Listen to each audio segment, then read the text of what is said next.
তো West Bengal board of secondary এডুকেশনের পক্ষ থেকে গত 10-11-2025 তারিখ বলা হয়েছিল একটা নোটিফিকেশন দিয়ে যে আগামী 2-12-2025 তারিখ থেকে 19-12-2025 তারিখ পর্যন্ত অনলাইনে সম্পূর্ণরূপে অনলাইনে মাধ্যমিক পরীক্ষা 2026-এর যে এনরোলমেন্ট ফর্ম ফিল আপ সেটা চলবে।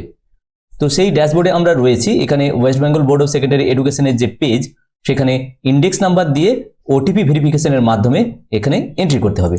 তো আমরা সরাসরি ইন্টারফেসে এসেছি। West Bengal board of secondary education student enrolment portal, এখানে একটা বিদ্যালয়ের যে ইন্টারফেস সেই ইন্টারফেসে এসেছি।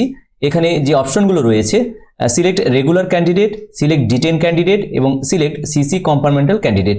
তো অনেক স্কুলের পক্ষ থেকে এই ফর্ম ফিল আপ অনলাইনে ক্লাস 10-এর অর্থাৎ 2026 সালের মাধ্যমিক পরীক্ষার যে সম্পূর্ণরূপে অনলাইনে ফর্ম ফিল আপ হবে সেটা অনেকেই শুরু করেছেন এবং কাজটা অনেক স্কুলে এগিয়ে গেছে। যে স্কুলের ইন্টারফেসে রয়েছে এখানেও কাজটা বেশ অনেকটা এগিয়ে গেছে। তো নিচে এখানে লিস্টগুলো আমরা দেখব।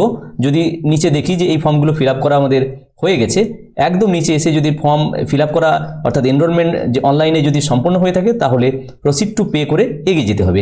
আর আরও যদি ফর্ম ফিল আপ কিছু বাকি থাকে অর্থাৎ এখনও পর্যন্ত অনেক ছাত্রছাত্রী রয়েছে যেগুলো রেগুলার এবং ডিটেন এবং সিসি কম্পার্টমেন্টাল, তাদেরকে ফর্ম ফিল আপ এখনও করতে হবে।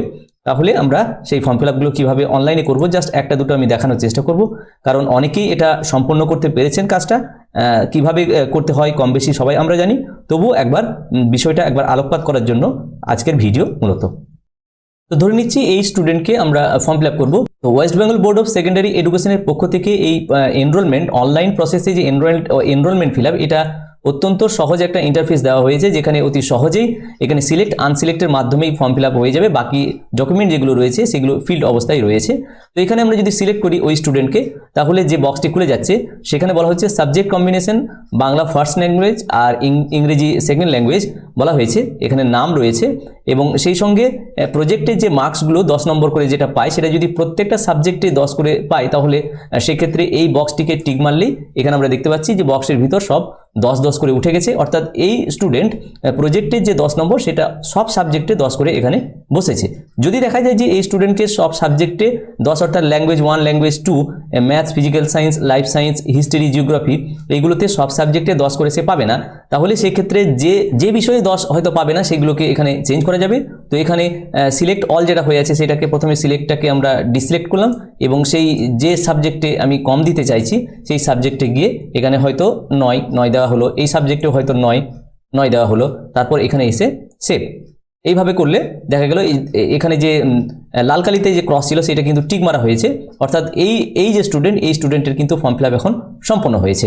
এবার যদি মনে হয় যে এই ভুলক্রমে এই ছাত্র বা ছাত্রীর ফর্ম ফিল আপ হয়ে গেছে তাহলে একে আনসিলেক্ট করতে হবে, অর্থাৎ এর এনরোলমেন্ট ফিল আপটি হবে না, তাহলে সেক্ষেত্রে ডান দিকে আবার আনসিলেক্ট যে বাটন রয়েছে সেটাতে যদি আমরা সিলেক্ট করি তাহলে আমরা দেখব এই স্টুডেন্ট কিন্তু পুনরায় আমরা ফিরে এসেছে এবং এর ফর্ম ফিল আপ যেটা এনরোলমেন্ট ফর্ম ফিল আপ যেটা হয়েছিল সেটা কিন্তু আবার ক্রস অবস্থায় এসছে, অর্থাৎ এই ফর্ম ফিল আপটি ক্যান্সেল করা হলো। এরপরে যদি দেখা যায় যে এই স্টুডেন্টের CWSN স্টুডেন্ট, তাহলে সেক্ষেত্রে সেই স্টুডেন্টকে সিলেক্ট করে আগে তার নাম্বারগুলো দেওয়া হলো, প্রজেক্টের সব নাম্বার সেভ দেওয়ার পর এখানে কিন্তু গ্রিন টিক হবে, গ্রিন টিক হয়েছে অর্থাৎ এর ফর্ম ফিল আপটি সম্পন্ন হয়েছে। এখন যদি দেখা যায় এই স্টুডেন্ট CWSN, তাহলে এখানে ক্লিক করলে তাকে কি ধরনের সে সুযোগ পেতে চাইছে, CWSN select your criteria, extra time নাকি ইন্টারপ্রেটার নাকি রাইটার, কি ধরনের সুযোগ সে পেতে চাইছে সেটা এখানে সিলেক্ট করতে বলা হচ্ছে এবং এখানে ডিসেবিলিটি বলা হচ্ছে কি ধরনের ডিসেবিলিটি সেটা এখানে দিতে বলা হচ্ছে। তো এখানে যদি হিয়ারিং ইম্পেয়ার্ড যদি দেওয়া হয় এবং এখানে বলা হচ্ছে যদি সে ইন্টারপ্রেটার বা রাইটারে, যদি রাইটারই কথা বলি তাহলে রাইটারে ক্লিক করার পর এখানে হিয়ারিং ইম্পেয়ার্ড হলো এবং এখানে রাইটার 1 এবং রাইটার 2 এর এখানে নাম সিলেক্ট করতে দেবে। তো রাইটার 1 নেম ধরা গেল, এখানে রাইটার 1 এর নাম দেওয়া হলো, এখানে ইন্ডেক্স নাম্বার একটা দেওয়া হলো। এবার কোন ক্লাসে পড়াশোনা করছে সেই ছাত্র বা ছাত্রী। তো 2026 সালে মাধ্যমিক পরীক্ষার জন্য রাইটারের যারা আবেদন করবে অর্থাৎ রাইটার যাকে পেতে চাইছে সে 2025 সালে ক্লাস 8-এর স্টুডেন্ট হতে হবে, অর্থাৎ 2026 সালে ক্লাস 9-এর স্টুডেন্ট হতে হবে, তবেই সে একজন রাইটার বা ইন্টারপ্রেটার হতে পারবে। সুতরাং এই ক্ষেত্রে ক্লাস 8 এখানে সিলেক্ট করতে হবে, ক্লাস 8। এবার বলা হচ্ছে ওই ছাত্র বা ছাত্রী যাকে আমরা রাইটার হিসেবে নিতে চাচ্ছি তার এখানে ফটোকে আপলোড করতে বলা হচ্ছে। তো চুজ ফাইল, এখান থেকে তার ফটো নিয়ে এখানে দিতে বলা হচ্ছে। তারপরে এখানে নিচে এসে ঠিক একই রকমভাবে এখানে রাইটার 2 এর যে নাম, তার ইন্ডেক্স নাম্বার, ক্লাস, এগুলো চুজ ফাইল করে তার ফটো নিয়ে এখানে সেভ করতে বলা হচ্ছে। তো যাই হোক আমি এটাকে এক্সিট করে এলাম এবং এই স্টুডেন্টকে আমি আবার আনসিলেক্ট করছি, অর্থাৎ এই স্টুডেন্টের আমি এই মুহূর্তে তার CWSN যে পাওয়ার যোগ্য সেটাকে আমি আনসিলেক্ট করলাম এবং ক্যান্সেল করলাম। এবার ব্যাক টু ড্যাশবোর্ড, আমরা আবার ড্যাশবোর্ডে ফিরে আসছি।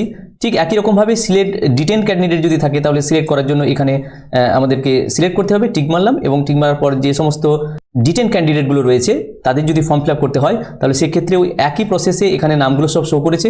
এই স্টুডেন্টগুলোর মধ্য থেকে যে ছাত্র বা ছাত্রী আবার পুনরায় এবছর 2026 সালে পরীক্ষা দিতে চাইছে তার এখানে সিলেক্ট করতে হবে। তো ধরে নিচ্ছি এই স্টুডেন্ট আবার নতুন করে এখানে পরীক্ষা দিতে চাইছে, তো সিলেক্ট করা হলো।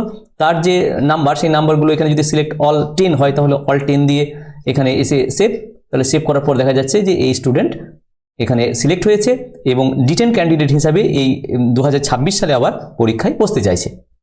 এখন এটাকে আনসিলেক্ট করা হলো। ব্যাক টু ড্যাশবোর্ড, ঠিক একই রকমভাবে সিলেক্ট সিসি কম্পার্টমেন্টাল যদি হয় তাহলে এখানে ওই যে সংশ্লিষ্ট বিদ্যালয়ের এখানে সমস্ত ছাত্রছাত্রী যারা সিসি কম্পার্টমেন্টাল আছে তাদের নামগুলো এখানে শো করবে, তাদের বাবার নাম, জন্ম তারিখ, তাদের রেজিস্ট্রেশন নাম্বার, রোল নাম্বার এগুলো সব শো করবে। তো সেক্ষেত্রেও আবার একই রকমভাবে সিলেক্ট করার পর এখানে কিন্তু সিলেক্ট হয়ে যাবে। এই মুহূর্তে একে আনসিলেক্ট করা হলো।